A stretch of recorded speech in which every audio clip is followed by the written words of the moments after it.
मैं जानबूझ के प्रश्न करता हूं कि बाकी सब लोगों के कान अलर्ट मोड पर, कि भाई ये हाँ कि ये क्या उत्तर देते हैं, वरना फिर मैं अकेला ही कथा कहूंगा, आप में से 90% लोग सुनेंगे ही नहीं उसको। सुन रहे होंगे तो उनका दिमाग कहीं और होगा। मैं चाहता हूं कि दिमाग आपका यहाँ रहे, क्योंकि मैं आपको अपना मानता हूं। और पीछे आप कहोगे जी हम तो आपको नहीं मानते, तो आपका लुकआउट है, मेरा लुकआउट। मैं तो ये कह रहा हूं भगवान ने प्रतिज्ञा क्या ली। अब ये मीनू जी, डॉक्टर साहब, ये तो इतनी कथाएं सुन चुके हैं, और आप लोगों जो मेरे साथ चलते हैं वो तो सुन ही रहे हैं, लेकिन ये तो कहीं भी कथा जाके सुनते हैं, इनको ये नहीं मालूम है कि भगवान ने प्रतिज्ञा क्या ली। भगवान ने यहाँ कहा है इस ग्रंथ के माध्यम से मैं पृथ्वी पर ही रह करके अपने कथा सत्संग प्रेमियों के तीनों तापों का नाश करूंगा। यहां तक तो डॉक्टर साहब आपने सही कहा। ये तो उन्होंने एक अनाउंसमेंट किया कि आगे से, चूंकि मैं ही बैठा हूं, इसलिए आगे से मेरी इस कथा को सुनने वाले के मैं तीनों तापों का नाश कर दूंगा। दैहिक तीन ताप कौन से हैं? शाबाश शाबाश। दैविक दैहिक भौतिक तापा, राम राज्य काहू नहीं। इन तीनों तापों का नाश कर दूंगा। और फिर ये पहला श्लोक जो है वो सुना रहे हैं इस भागवत का, सच्चिदानंद रूपाय विश्वोत्पत्त्यादि हेतवे तापत्रय विनाशाय श्री कृष्णाय वयम नमः। सच्चिदानंद का अर्थ क्या डॉक्टर साहब?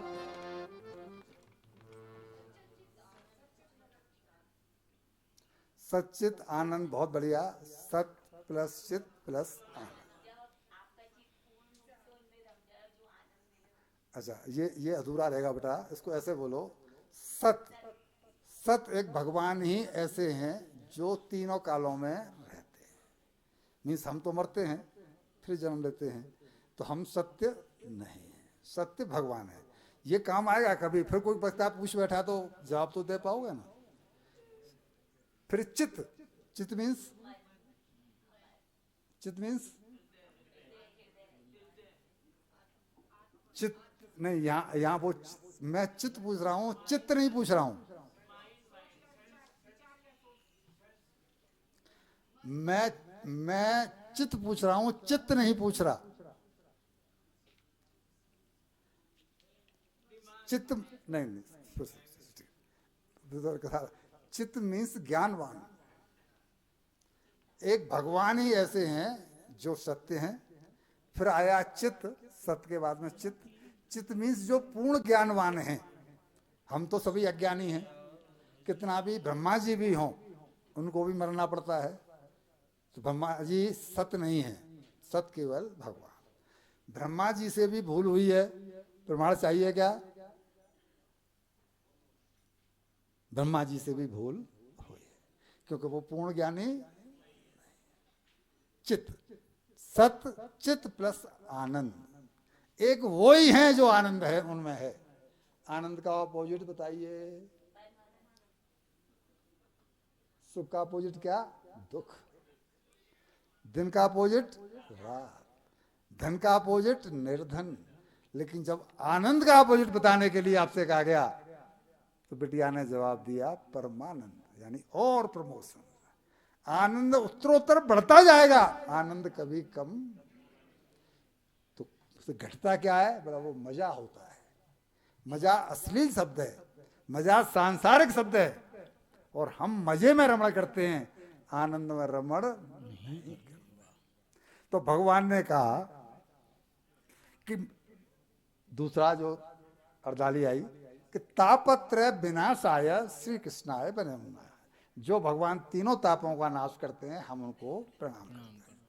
अब जो भगवान ने ये कह दिया, फिर प्रतिज्ञा ली कि मैं प्रतिज्ञा लेता हूं कि आज के बाद जो भी इस ग्रंथ की सुनेगा कथा, इसमें रमण करेगा, उसके मैं तीनों तापों का नाश कर दूंगा, जो मैंने अभी सुनाया था श्लोक।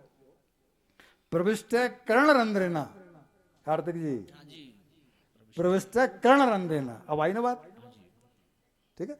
प्रविष्ट कर्ण रंध्रेना स्वानाम भक्त सरोवर, मैं उसके कानों के द्वारा उसके हृदय में प्रवेश करके उसके मन की मलिनता को नष्ट कर देता हूं। फिर कार्तिक जी ने गाया कि निर्मल जन मन सो मोह पावा, मोह कपट छल छिद्र। अब वो उंगली करे, हाथ उठावे, जिसके अंदर मोह नहीं हो, कपट नहीं हो, छल नहीं हो, राग नहीं हो, द्वेष नहीं हो, हाथ उठाओ। अरे एक आध तो होगा, आधा पद्दा तो होगा, आधा पद्दा है।